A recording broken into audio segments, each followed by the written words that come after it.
The flip-flops were still warm when Brittanee Drexel vanished from Myrtle Beach, South Carolina, on the 25th of April 2009. Her red shirt caught the last rays of sunset as she walked away from the Blue Water Resort, texting her boyfriend that she'd be right back. Within 47 minutes, she was gone without a scream, without a witness, without a single trace leading into the Carolina night. For 13 years, her mother Dawn refused to stop searching while investigators chased ghosts through stash houses and trafficking rings. The community whispered about strangers and predators lurking in their paradise. But when the truth finally surfaced in 2022, it shattered everything this coastal town believed about the monster who had been hiding in plain sight. A registered sex offender named Raymond Moody, who fooled everyone, including the FBI, for over a decade. The question that haunted Dawn Drexel for 13 years wasn't just who took her daughter, but how many others knew and stayed silent. Before we get into the story, drop a comment with your country and the time right now. The spring storm gathered strength over Myrtle Beach as 17-year-old Brittanee Drexel stepped out of the Bar Harbor Hotel. Her red shirt caught the fading sunlight, a splash of color against the darkening sky. She pulled out her phone, fingers dancing across the screen as she texted her boyfriend John back in New York. Just going to see friends at another hotel. Be right back. The boardwalk buzzed with spring break energy. College students stumbled between bars, families corralled sun-drunk children, and vendors hawked everything from hermit crabs to airbrush tattoos. Brittanee blended into the chaos. Just another teenager on vacation, flip-flops slapping against the weathered planks. She walked with purpose toward the Blue Water Resort, her bag slung over her shoulder. The ocean breeze carried salt and laughter, mixing with the distant rumble of thunder. Storm clouds gathered on the horizon, but nobody paid attention.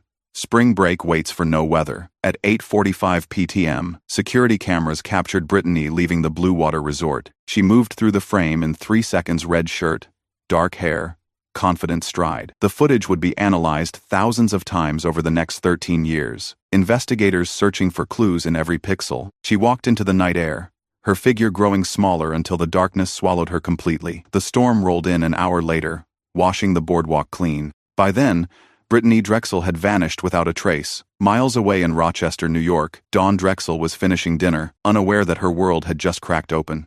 Her phone sat silent on the kitchen counter. She had no idea that in a few hours, that silence would become the loudest sound she'd ever heard. Hours crawled by like wounded animals. John Greco paced his dorm room in Rochester, his phone clutched in his sweaty palm. He'd sent 17 texts to Brittanee. 17. The read receipts had stopped appearing after 9:15 p.m. "Come on, Brit," he whispered to his screen. "Just answer." Down in Myrtle Beach, Brittanee's friends assumed she was running late. Spring break operated on flexible time plans, shifted like sand, and nobody worried about an hour here or there. But as midnight approached, the casual concern hardened into something sharper. "She said she'd be right back," one friend told another. "That was like 4 hours ago." They tried calling. The phone rang once, twice, then straight to voicemail.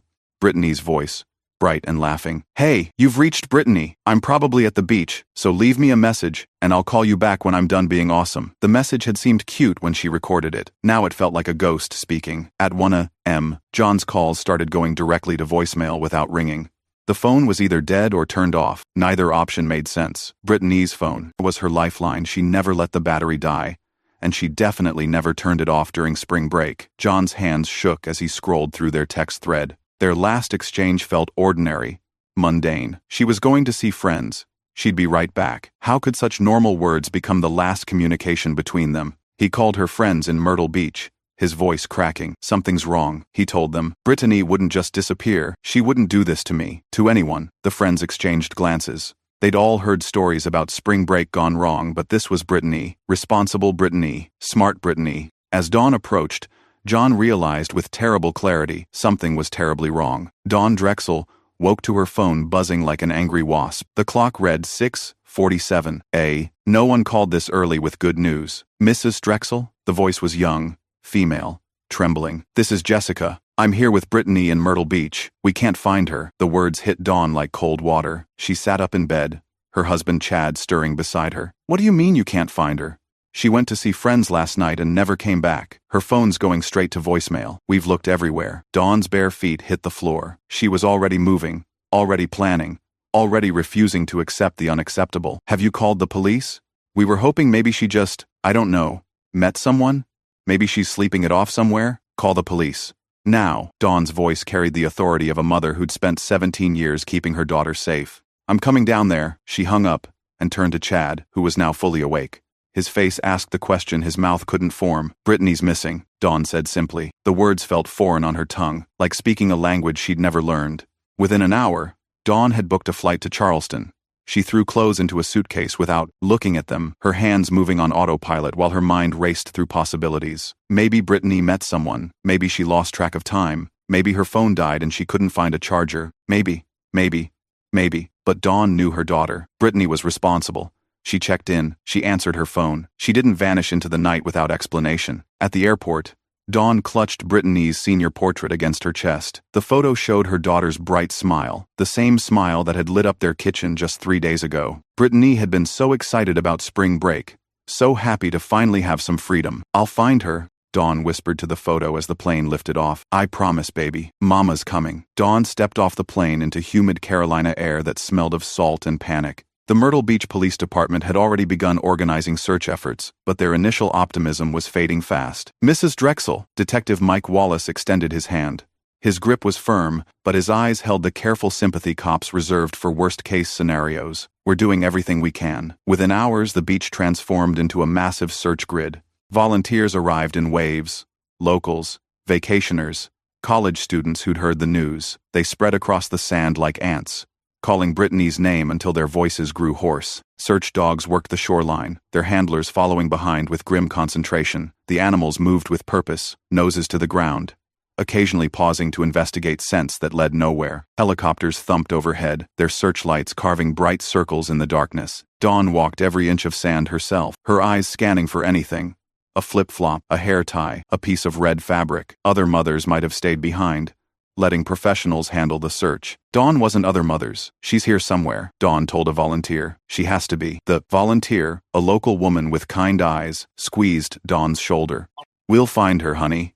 This community doesn't give up." But as the hours stretched into days, even the most optimistic volunteers began to whisper privately. The ocean was vast and hungry. Spring storms could wash evidence out to sea. A 17-year-old girl shouldn't vanish this completely, this quietly. On the third day, a K-9 unit made a discovery that changed everything. The dogs had been following Brittanee's scent from the Blue Water Resort when they suddenly stopped near Highway 17. The lead officer called out to his team. "Trail goes cold here," he announced. "Scent jumps from walking pattern to vehicle speed." Dawn felt the words hit her chest like a physical blow. Vehicle speed meant someone had taken her daughter. This wasn't an accident or a terrible mistake. This was something far worse. The rumors started like wildfire in dry grass. Within days of Brittanee's disappearance, Myrtle Beach buzzed with theories, each more frightening than the last. "I heard it was human trafficking," whispered a waitress at a beachfront restaurant.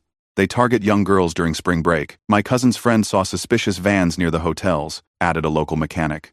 "Out-of-state plates, windows tinted dark." Investigators chased down every lead with methodical desperation. They reviewed hotel registries, interviewed staff, and examined surveillance footage from dozens of businesses. Each motel sighting generated new tips, new possibilities, new hope that dissolved under scrutiny. The stash house rumors proved particularly persistent. Informants claimed Brittanee had been held in a rundown house outside town, kept alive for days or weeks before being killed. FBI agents raided suspected locations, kicking down doors and searching basements. They found drug operations, illegal weapons, undocumented immigrants, but no trace of Brittanee. Detective Wallace worked 18-hour days, following leads that twisted through the underbelly of coastal South Carolina. He interviewed registered sex offenders, tracked down suspicious vehicle reports, and coordinated with federal agents who specialized in trafficking cases. One name appeared briefly in the files: Raymond Moody. He lived in Georgetown County, had a history of sexual assault, and owned an SUV that matched witness descriptions of suspicious vehicles. But when agents interviewed him, Moody seemed cooperative. He had alibis for the critical time frame. He answered questions calmly, even offering to help with the search. "He's clean," Wallace told his partner after the interview. "Creepy as hell, but his story checks out." They moved on to other suspects, other theories. Moody's file went into a stack with hundreds of others' potential leads that hadn't panned out. Meanwhile, Dawn refused to leave Myrtle Beach. She rented a small apartment, plastered missing person flyers on every surface, and haunted the police station like a persistent ghost. Other families might have gone home to grieve privately, Dawn Drexel had come to fight. The prayer vigil filled the beach with flickering light. Hundreds of people gathered on the sand, their candles creating a constellation of hope against the April darkness. Dawn stood at the center, Brittanee's photo pressed against her heart. "She's still out there," Dawn told the crowd, her voice carrying over the sound of waves. "I can feel her. A mother knows." The community had rallied with surprising intensity. Local churches organized prayer chains. Businesses donated food and supplies for search volunteers. High school students created Facebook pages and YouTube videos, spreading Brittanee's story beyond Myrtle Beach. But underneath the public support, the town was fracturing along invisible lines. Neighbors looked at each other with new suspicion. Who could be trusted? Who might be hiding something? Some residents blamed the spring break crowds, claiming outsiders had brought violence to their peaceful community. Others whispered about local men with questionable reputations. The gossip mill churned constantly, grinding up reputations and spitting out accusations. "I don't trust anybody anymore," confided a hotel clerk to her manager. "Every male guest looks suspicious now.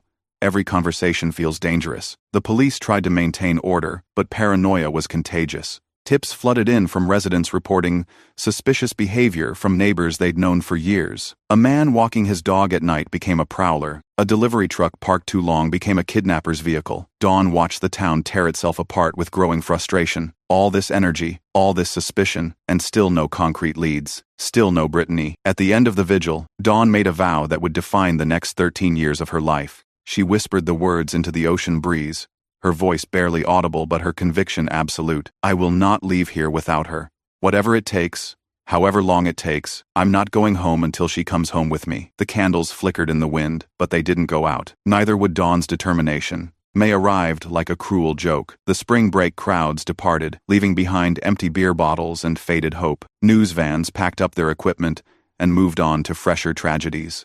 The world's attention shifted, but Dawn Drexel remained. She established routines that would sustain her through the coming years. Every morning, she walked the beach where Brittanee had disappeared. Every afternoon, she visited the police station for updates. Every evening, she organized search efforts or attended community meetings. The missing person posters began to curl and fade on telephone poles. Rain soaked them, wind tore them, and time made them as ghostly as the girl they depicted. Dawn replaced them methodically, her supply of photos never running out. "Ma'am," a young officer said gently in August, "maybe you should consider going home. We'll call if anything develops." Dawn looked at him with eyes that had aged years and months. "This is home now. I live here until she comes home." The first anniversary vigil drew smaller crowds. Media coverage dwindled to brief mention in local papers. Dawn noticed the subtle shift in people's expressions. Sympathy was becoming pity. Hope was becoming polite platitudes. By 2011, some investigators privately wondered if Dawn was holding on to false hope.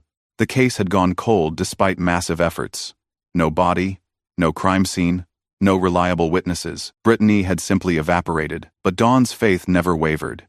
She converted her grief into action, creating support networks for other families of missing persons. She lobbied for better coordination between local and federal agencies. She learned the bureaucratic language of law enforcement and spoke it fluently. Chad supported her crusade but worried about her health. She'd lost weight, developed chronic insomnia, and seemed incapable of talking about anything except finding Brittanee. "You need to eat," he'd plead during their phone calls. "I need to find our daughter," she'd reply. The same answer every time. 5 years passed, then 10. Dawn's hair grew gray, but her determination remained young and fierce. She marked each anniversary with renewed vigor, as if the passage of time only strengthened her resolve. The FBI announcement came without warning in 2016. 7 years after Brittanee's disappearance. Special Agent Sarah Martinez stood behind a podium bristling with microphones, her expression grave. "Based on new information from multiple sources, we are now treating the disappearance of Brittanee Drexel as a homicide investigation." The word homicide hit Dawn like a physical blow. She'd prepared herself for this possibility every day for 7 years, but hearing it officially spoken aloud made her knees buckle. Chad caught her arm, steadying her against the wave of crushing certainty. The FBI's theory painted a horrific picture. Informants in the county jail claimed Brittanee had been kidnapped, held in a stash house, sexually abused by multiple men, then murdered when she tried to escape. The details were so specific, so brutal, that investigators initially believed they'd finally found the truth. She fought back. Agent Martinez explained to Dawn privately. "According to our sources, Brittanee never stopped fighting." Dawn found strange comfort in this detail. Of course her daughter had fought. Brittanee was strong, brave, determined. She wouldn't have given up easily. The stash house theory generated massive media attention. National news shows featured the case. Crime podcasts dissected every detail. The FBI conducted raids on suspected locations, kicking down doors and searching properties throughout the region. But as weeks turned to months, the theory began unraveling. Physical evidence remained elusive. The informant's stories contained inconsistencies. DNA tests on recovered items yielded nothing conclusive. Dawn watched the investigation with growing frustration. After 7 years of waiting, the FBI had promised answers. Instead, they delivered new questions and fresh heartbreak. "Are you sure about these informants?" she asked Agent Martinez during one of their regular meetings. Martinez hesitated. "Intelligence work is complicated, Mrs. Drexel. Sometimes the truth comes from unlikely sources. And sometimes it doesn't come at all," Dawn replied. The stash house raids continued through 2017, but each search yielded diminishing returns. The FBI maintained their homicide classification, but privately, agents began questioning their theory. Were the informants telling the truth, or feeding investigators what they wanted to hear in exchange for reduced sentences? Dawn had spent 7 years learning to navigate false hope. This felt familiar and devastating. The pews at Coastal Community Church knew Dawn's footsteps by heart. Every Sunday, she sat in the third row, clutching Brittanee's photo, and whispering prayers that had become as familiar as breathing. "Lord, bring her home," she'd whisper during the pastor's prayer. "Or bring me peace. One or the other, but I can't live in this middle place much longer." The congregation had adopted Brittanee as their own missing daughter. Her photo hung in the fellowship hall beside prayer request lists and potluck sign-up sheets. The church organized annual remembrance services, their sanctuary filled with flowers and candles and stubborn hope. Pastor David Williams had counseled Dawn through the worst moments: the FBI's broken promises, the media's fading interest, the well-meaning friends who suggested she should move on. "Grief has no expiration date," he reminded his congregation during a particularly difficult sermon. "And neither does love." Dawn Drexel teaches us what faithfulness looks like in the face of impossible circumstances. But even Pastor Williams worried about Dawn's spiritual health. Her faith had become laser-focused on one outcome: finding Brittanee. What would happen to her relationship with God if that outcome never materialized? During the 8th anniversary, a new family joined the church parents whose teenage son had died in a car accident. They sought out Dawn, recognizing a kindred spirit in grief. "How do you keep going?" the mother asked through tears. Dawn's answer surprised even herself, because giving up would mean she died for nothing. "As long as I'm fighting, she's still alive in some way." The conversation troubled Dawn later. Had she made Brittanee's memory into an idol? Was her crusade for justice actually a refusal to accept God's will? She knelt at her church pew that night, alone in the dim sanctuary. "God, I don't know if I'm doing this right. I don't know if I'm helping or hurting, but I can't stop. Please don't let me stop until it's time." The building settled around her, in comfortable silence. Outside, Myrtle Beach slept peacefully, unaware that a mother's prayers were holding vigil against the darkness. Detective Mike Wallace had retired, but the case file remained on his successor's desk like an accusation. Detective James Morrison inherited 13 boxes of evidence, witness statements, and dead-end leads. He also inherited Dawn Drexel's weekly phone calls. "Any updates?" she'd ask every Tuesday at 3 p.m. "Nothing new to report, Mrs. Drexel," Morrison would reply, his voice growing more apologetic with each conversation. But in 2019, something did change. The South Carolina Law Enforcement Division acquired new cell phone analysis technology that could map historical data with unprecedented precision. Morrison decided to re-examine Brittanee's phone records with fresh eyes. The technology painted a digital picture that earlier investigators had missed. Brittanee's phone had moved from the Blue Water Resort at walking speed roughly 3 miles per hour for several blocks. Then, at 9:15 p.m., the signal jumped dramatically, in both speed and direction. "Look at this," Morrison told his partner, pointing at the computer screen. "She goes from walking to highway speed in less than 30 seconds. Vehicle contact." The new analysis allowed them to track the phone's path with shocking accuracy. It had traveled south on Highway 17, then turned west toward Georgetown County. The signal died near Sunset Lodge, a rundown motel known for drug activity and prostitution. Morrison felt his pulse quicken. This was the most concrete evidence they'd found in a decade. He cross-referenced the phone data with traffic camera footage from that night, looking for vehicles that matched the timing and route. The search yielded dozens of possibilities, but one vehicle appeared in multiple cameras along the exact path, a dark SUV with South Carolina plates. Morrison ran the registration and felt his heart skip. Raymond Moody. The name from the early case files, the registered sex offender who'd been interviewed and dismissed. His SUV had traveled the same route as Brittanee's phone on the night she disappeared. Morrison called Agent Martinez, who had transferred to the Columbia field office, but remained involved in the case. "We need to take another look at Raymond Moody," Morrison said, "and this time, we dig deeper." The Raymond Moody file was thicker than anyone remembered. Hidden beneath the surface interview notes was a criminal history that should have triggered immediate investigation in 2009. Agent Martinez spread the documents across the conference table like a grim puzzle. Kidnapping, 1,983. Rape, 1,990. Sexual assault on a minor, 1,995. How did we miss this? Detective Morrison studied the timeline. He was cooperative, seemed helpful, and we had other leads that looked more promising. But those other leads had evaporated. While Moody had been living quietly in Georgetown County for 13 years, the phone data placed his vehicle along Brittanee's route. The timing was perfect. The opportunity was clear. He's been hiding in plain sight, Martinez realized. Classic predator behavior. They began building a case methodically.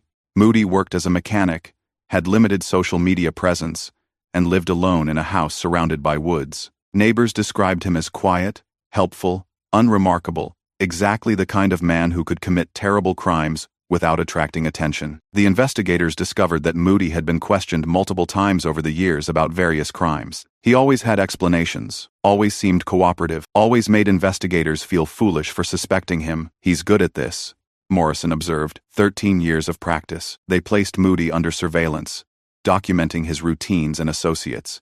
He lived a structured life: work, home, occasional trips to the grocery store or hardware store. He had no apparent girlfriend, few friends, and spent most evenings alone. The breakthrough came from an unexpected source. A jailhouse informant who'd been feeding information about the stash house theory suddenly recanted his story. Under pressure, he admitted the FBI had been chasing false leads for years. "I made it up," he confessed. "Thought it would help my case if I gave you something. But that girl's real family deserves better than my lies." The admission was devastating. Years of investigation wasted on fabricated stories.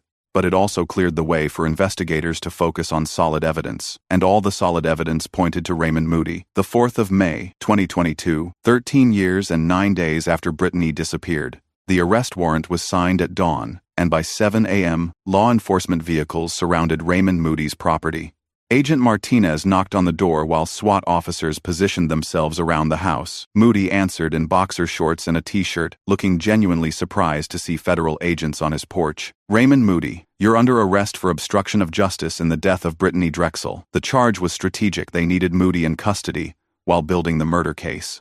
Obstruction was easier to prove initially, but it carried serious time if he was convicted. Moody said nothing during the arrest, his face impassive as handcuffs clicked around his wrists. Neighbors gathered on their porches, whispering about the quiet mechanic who'd fixed their cars and mowed their lawns for over a decade. At the Georgetown County Jail, Moody was placed in solitary confinement for his own protection. News of his arrest spread quickly, and investigators worried about vigilante justice. Dawn received the call while grocery shopping. Agent Martinez's voice was controlled but excited. "Mrs. Drexel, we've made an arrest in Brittanee's case." Dawn's knees gave out completely this time. She sat down hard on the supermarket floor, phone pressed to her ear, while concerned strangers gathered around her. "Who?" she whispered. "Raymond Moody, 61 years old, Georgetown County resident. We're questioning him now." Dawn felt 13 years of pressure release from her chest like a deflating balloon. Not relief, she wouldn't feel relief until she had answers, but something like hope that had been absent for so long she'd forgotten its taste. The interrogation began that afternoon. Moody sat across from seasoned detectives who'd spent months preparing for this moment. They had phone records, vehicle tracking data, witness statements, and 13 years of accumulated evidence. "Raymond," Detective Morrison began quietly, "it's time to tell the truth about Brittanee Drexel." For the first hour, Moody maintained his innocence.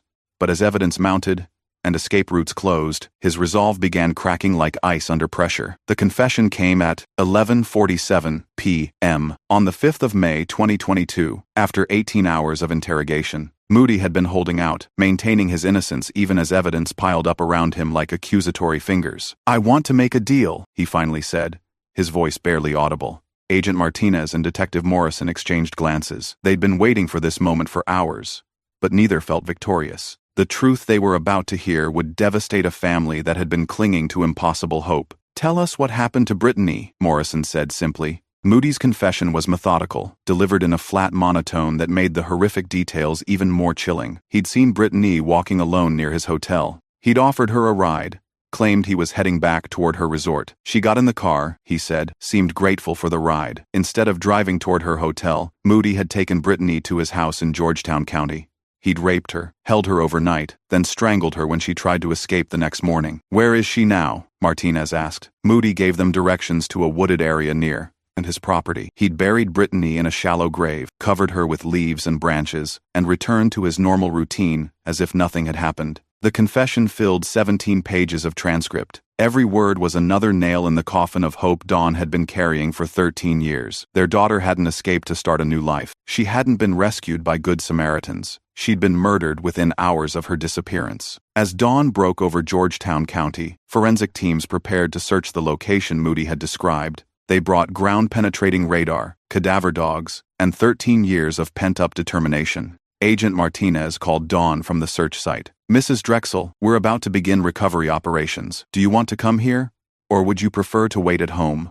"I'm coming," Dawn said without hesitation. "I've waited 13 years to bring her home. I'm not missing another minute." The woods of Georgetown County had kept their secret well. 13 years of seasons had layered leaves, debris, and new growth over Brittanee's resting place. But forensic anthropologist Dr. Sarah Chen knew how to read the subtle signs that marked disturbed earth. Dawn stood behind yellow tape, watching teams of specialists work with archaeological precision. They'd started digging at sunrise, removing layers of soil and vegetation with brushes and small tools. This wasn't a construction site, it was a sacred recovery. "We've found something," Dr. Chen announced quietly. The first evidence was fabric threads of red that had somehow survived 13 years underground. Dawn gasped, recognizing the color of Brittanee's last shirt. Chad steadied her as she swayed on her feet. The recovery took 6 hours. Each bone was photographed in place, carefully removed, and cataloged with scientific precision. Dr. Chen worked with reverential care, treating each remain as the precious evidence it was. "She's so small," Dawn whispered, watching a skull emerge from the earth. Her tall, vibrant daughter,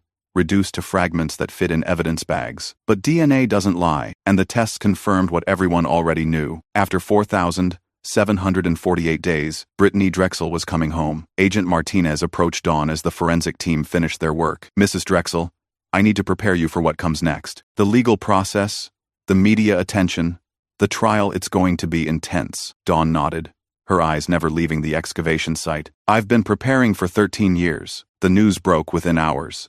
Brittanee Drexel, found after 13 years, dominated every headline, trending on social media, and leading every newscast. The story that had captivated the nation in 2009 was back with devastating finality. Myrtle Beach residents gathered for impromptu vigils. Hotel workers remembered the pretty teenager who'd vanished from their community. Former search volunteers wept for the girl they'd tried so hard to find. But for Dawn, the discovery brought complex emotions. Relief that the uncertainty was over, grief that her worst fears were confirmed, and gratitude that she finally knew where her daughter had been resting all along. The 19th of October, 2022, the Georgetown County Courthouse buzzed with nervous energy as Raymond Moody shuffled into the courtroom in shackles. 13 years of speculation and investigation had led to this moment, a 61-year-old mechanic standing before a judge to answer for murder. Dawn sat in the front row, flanked by Chad and their extended family. She wore a blue dress, Brittanee's favorite color, and clutched a small photo of her daughter. Media filled the back rows, their cameras capturing every moment of long-delayed justice. "How do you plead to the charge of murder in the first degree?" Judge Stephen John asked. Moody's voice was barely audible. "Guilty." The word landed in the courtroom like a physical blow. Dawn felt 13 years of uncertainty collapse into terrible certainty. No trial, no lengthy legal battle, no chance for Moody to recant his confession. Just simple, devastating truth. Prosecutor Randy Newman stood to address the court. His voice carried controlled fury as he detailed the crime that had haunted the state for over a decade. Brittanee Drexel was 17 years old when the defendant lured her into his vehicle, drove her to his home, and subjected her to unspeakable horrors before taking her life. This was not a crime of passion or circumstance. This was predatory behavior from a man who had spent decades perfecting his ability to hunt and harm innocent victims. The prosecutor's words painted a picture of calculated evil. Moody had targeted Brittanee, specifically a young woman alone, far from home, vulnerable in the chaos of spring break. He'd presented himself as helpful, trustworthy, Safe. The defendant's own confession reveals the depths of his depravity, Newman continued. He held Brittanee against her will. He assaulted her repeatedly.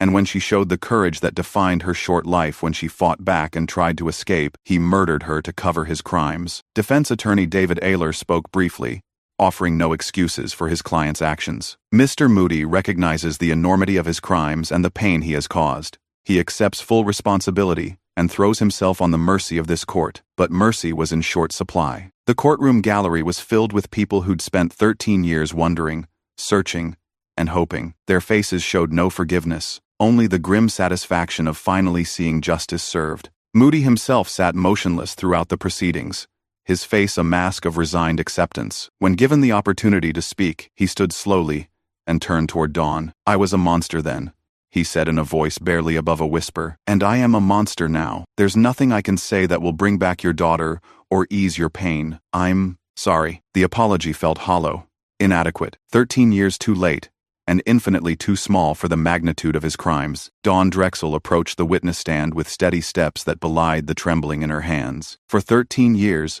she'd imagined this moment facing her daughter's killer, speaking for Brittanee when her daughter could no longer speak for herself. "Your Honor," Dawn began, her voice strong despite the tears streaming down her cheeks. "I want to tell you about my daughter, because Raymond Moody didn't just take a life, he took a future. He took dreams, he took laughter that would have filled rooms for decades to come." She spoke of Brittanee's ambition to become a nurse, her love of helping others, her infectious laugh that could brighten any room. She described a daughter who was responsible, caring, and excited about her future, a future that ended in a shallow grave in Georgetown County woods. "Brittanee fought back," Dawn said, her voice growing stronger. "She fought back because that's who she was. She was brave and strong and determined. She didn't go quietly into that darkness. She fought for her life because she loved her life and the people in it." The courtroom was silent except for the soft sounds of weeping from the gallery. Even the bailiffs wiped their eyes as Dawn continued. "For 13 years, I've carried hope and fear in equal measure. Hope that she was alive somewhere, maybe with amnesia or being held against her will but still breathing. And fear that she was gone forever, that I'd never hold her again or hear her voice." Dawn turned to look directly at Moody, who kept his eyes fixed on the table in front of him. "You can't erase her," she said firmly. "You can't diminish who she was or the love she brought into this world. You took her body, but you couldn't touch her spirit. That lives on in everyone who knew her, and everyone who searched for her." She spoke for 27 minutes, her voice never wavering, despite the emotional weight of her words. When she finished, the courtroom erupted in quiet applause, a sound like rain on leaves, gentle, but overwhelming. "Thank you, Mrs. Drexel," Judge John said softly. "Your daughter's memory has been honored by your words and your 13 years of unwavering love." Judge Stephen John had presided over hundreds of criminal cases, but few had affected him as deeply as the murder of Brittanee Drexel. He'd watched Dawn's transformation from desperate mother to tireless advocate. He'd seen a community hold its breath for 13 years, waiting for answers that seemed like they might never come. "Mr. Moody," the judge began, his voice carrying the weight of absolute authority, "your crimes against Brittanee Drexel represent evil in its purest form. You preyed upon a vulnerable young woman who trusted you. You stole not just her life, but 13 years of peace from her family and community." The courtroom was absolutely silent. Even the court reporters seemed to type more quietly, as if afraid to interrupt the gravity of the moment. "The court has considered your confession and guilty plea as factors in mitigation. However, these cannot outweigh the heinous nature of your crimes or the devastating impact they have had on the victim's family and the broader community." Judge John paused, looking directly at Moody before continuing.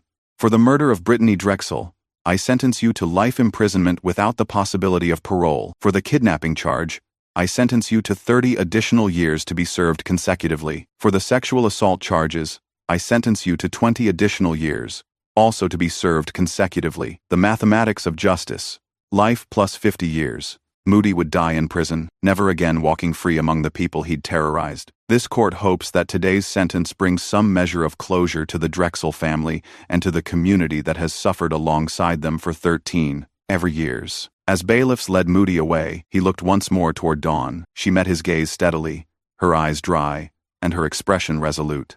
She'd waited 13 years to see this moment, and she wouldn't look away now. The courtroom slowly emptied, but Dawn remained seated for several minutes. Chad placed his hand on her shoulder. "Is it over?" he asked quietly. Dawn considered the question. "No," she finally said, "but this part island, the investigation didn't end with Moody's sentencing.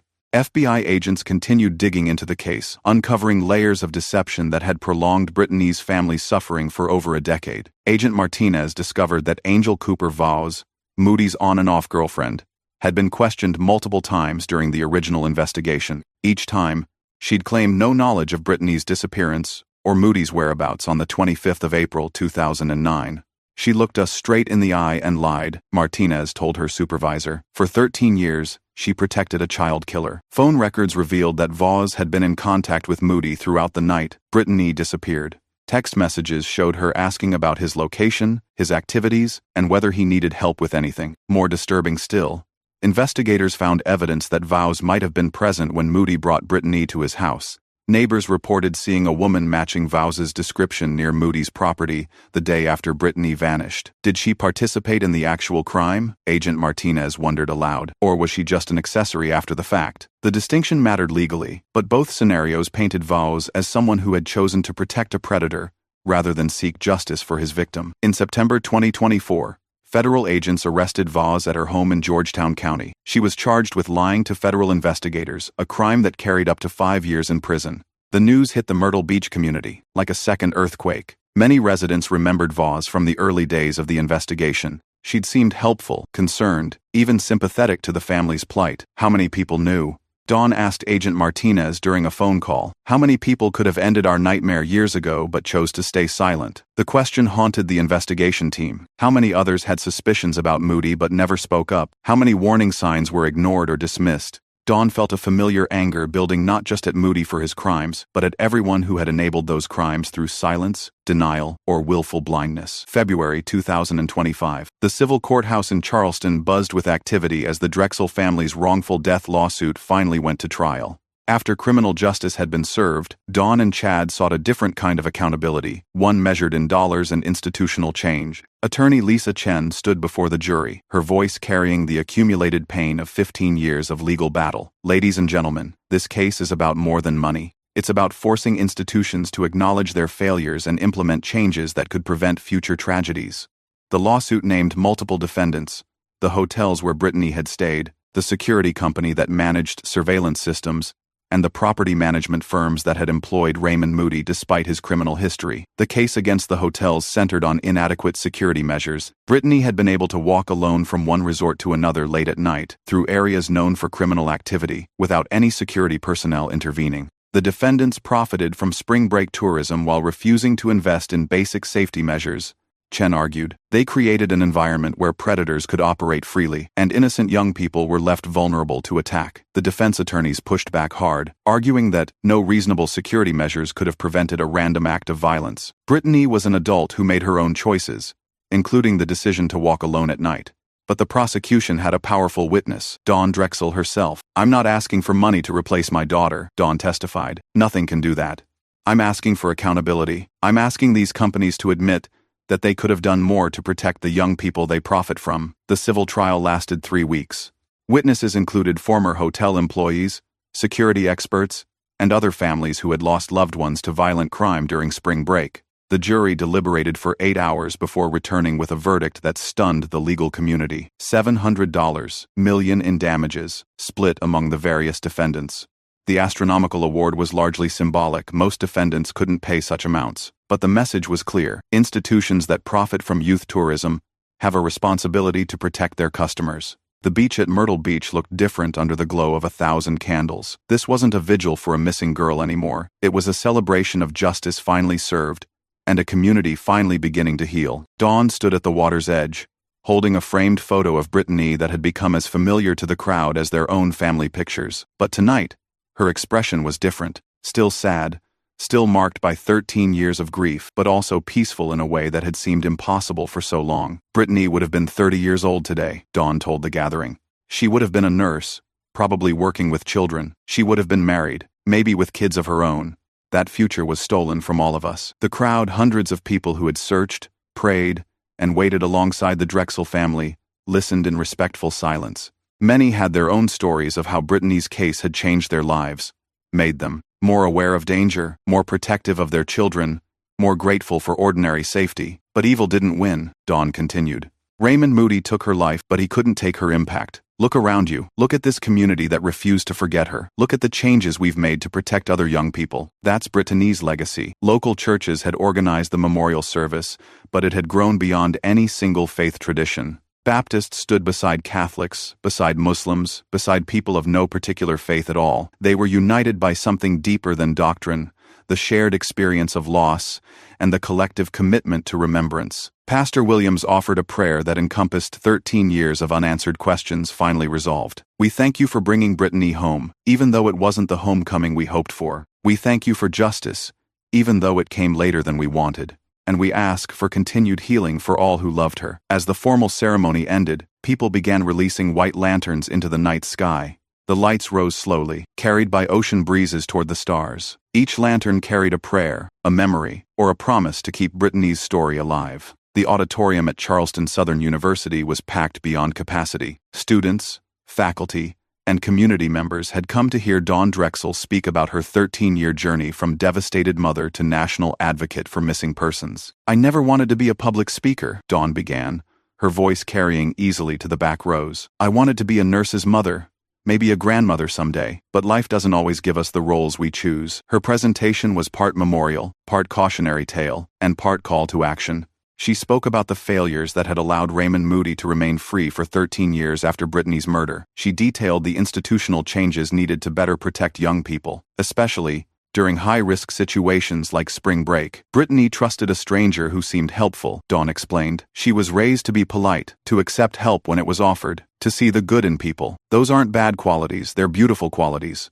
But we live in a world where predators exploit those very qualities. Students listened intently as Dawn outlined practical safety measures, traveling in groups, checking in regularly with family, trusting instincts when situations feel wrong, understanding that politeness is never worth personal safety. But her message went beyond individual precautions. She challenged institutions to take responsibility for creating safer environments, law enforcement to prioritize cold cases, and communities to maintain vigilance without descending into paranoia. The hardest lesson I've learned, Dawn said near the end of her presentation, is that evil often hides behind ordinary faces. Raymond Moody wasn't a monster from a horror movie. He was a helpful neighbor who fixed cars and mowed lawns. That's what made him so dangerous. After her formal presentation, Dawn opened the floor for questions. A young woman raised her hand tentatively. Mrs. Drexel, how do you forgive? How do you move forward without becoming consumed by hatred? Dawn paused, considering the question that had tormented her for years. I don't forgive Raymond Moody, she said simply. I may someday, but not today. What I've learned to do is separate my love for Brittanee from my anger at her killer. I choose to honor her memory through action, rather than letting hatred poison what time I have left. The Drexel family dinner table still set a place for Brittanee. It had become a tradition over the years, a way of keeping her memory present in their daily lives. But tonight, as Dawn and Chad sat down for a quiet meal, the empty chair felt different, less like waiting, and more like remembering. Do you think she knows? Chad asked quietly. About Moody being caught? About everything that's happened? Dawn looked across the table at her daughter's place, setting the same blue dishes Brittanee had eaten from as a child, the same placement that Dawn had maintained through 13 years of absence.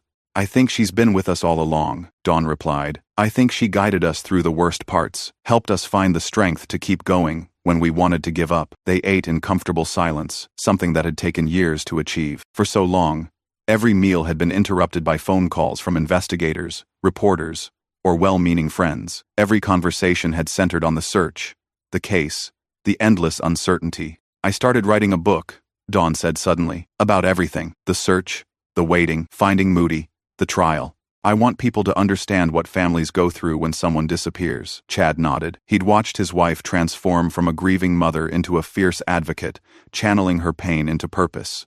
The book seemed like a natural next step. What are you going to call it? He asked. Dawn smiled for the first time in days. Finding Brittanee.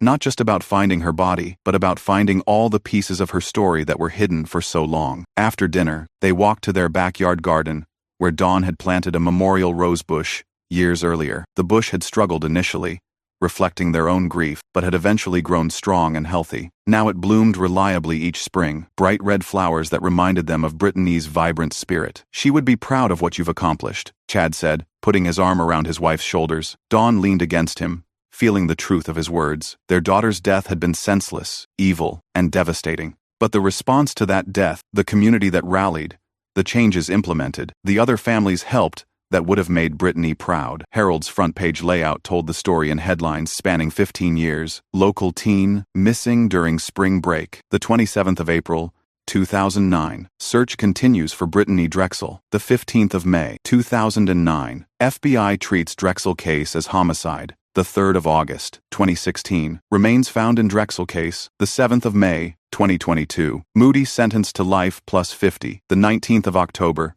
2022. Drexel family wins $700. Civil judgment. The 14th of February 2025. Editor Sarah Martinez had covered the story from its first day, watching it evolve from a missing person case to a murder investigation to a symbol of persistence in the face of impossible odds. I've never seen a story capture a community's heart like this one, she reflected while designing the anniversary retrospective. Usually, people lose interest after a few months, but Brittanee became like everyone's missing daughter. The retrospective included interviews with key figures: Detective Morrison, who had cracked the cell phone evidence; Agent Martinez, who had supervised the federal investigation; Pastor Williams, who had provided spiritual support to the family; and dozens of community members who had volunteered in searches or attended vigils. Dawn Drexel taught us what love looks like when it refuses to give up, wrote one volunteer in a letter to the editor. She showed us that some fights are worth everything, even when victory seems impossible. The newspaper also examined the case's impact on local tourism and safety measures.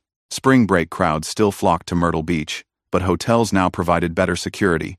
Police maintained higher visibility, and awareness campaigns educated young visitors about staying safe. Brittanee's death changed us, admitted the mayor in his interview. We couldn't prevent what happened to her, but we could make sure the lessons of her case protected other young people. The retrospective concluded with an editorial that captured the complex emotions surrounding the case's resolution. Justice for Brittanee Drexel came 13 years too late, but it came. In a world where many families never learn what happened to their missing loved ones, the Drexel family's persistence paid off. Their pain purchased truth, and their refusal to surrender bought accountability. That's a kind of victory, even wrapped in tragedy. Dawn walked the Myrtle Beach shoreline one last time before returning to New York. The sand felt different under her feet now, less like a crime scene and more like a place where her daughter had spent her final happy hours. She'd made this pilgrimage hundreds of times over 15 years, but tonight carried the weight of conclusion. Raymond Moody was imprisoned forever. Angel Vows faced federal charges. Civil judgments had been awarded. The legal system had finally exhausted its ability to provide justice. Near the spot where Brittanee had last been captured on surveillance video, Dawn knelt and picked up a smooth piece of sea glass. The ocean had worn it soft and translucent, transforming sharp edges into something beautiful. She slipped it into her pocket, a tangible memory of this place that had defined her life for so long. I kept my promise, baby, she whispered to the waves.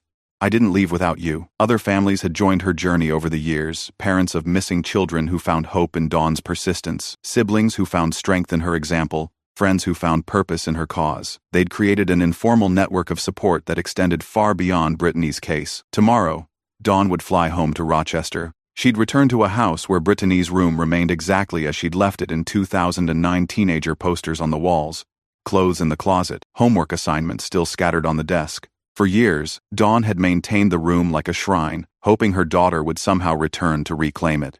Now she understood that Brittanee would never need that room again, but Dawn would always need the memories it contained. The ocean stretched endlessly before her, dark water meeting darker sky. Somewhere beneath those waves, pieces of Brittanee's story remained forever lost. But the important parts, the love, the laughter, the impact on others, those lived on in everyone who had known her. Dawn turned away from the water and walked toward her rental car. Behind her, waves erased her footprints from the sand, but ahead of her, Brittanee's legacy stretched into a future filled with safer communities and protected children.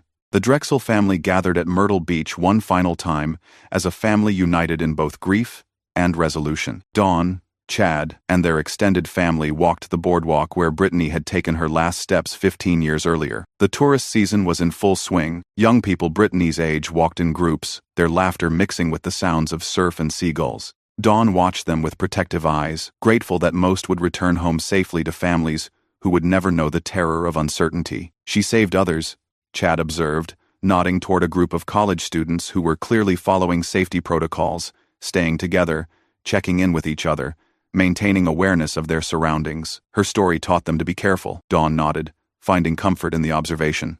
If Brittanee's death had prevented even one similar tragedy, then something meaningful had emerged from the senseless loss. They found a quiet spot on the beach as the sun began setting over the Atlantic. The sky painted itself in brilliant oranges and purples, storm clouds breaking apart to reveal clear spaces filled with light. "Justice with scars," Dawn murmured, a phrase that had become her way of describing their journey's end. They had won. Moody was imprisoned, civil awards were granted, institutional changes were implemented. But victory felt hollow when measured against 15 years of absence. "Do you ever regret it?" Chad asked gently. "All those years fighting? All that energy spent on anger and investigation?" Dawn considered the question seriously. She'd sacrificed normal grieving for public advocacy, traded private healing for community awareness. Other mothers might have chosen differently, moving away, changing their names, disappearing into private sorrow. "No," she said finally, "I regret that it was necessary. I regret that evil exists in the world, but I don't regret fighting back against it." As darkness fell, they spoke Brittanee's name softly, sharing memories that had sustained them through the hardest years. Her laugh, her dreams, her courage. Even in final moments, these were the truths that outlived the lies. The ocean stretched toward the horizon, vast and eternal and indifferent to human pain. But on the shore, love persisted despite loss, and justice endured despite delay. Fade out on the breaking dawn, light conquering darkness one ray at a time.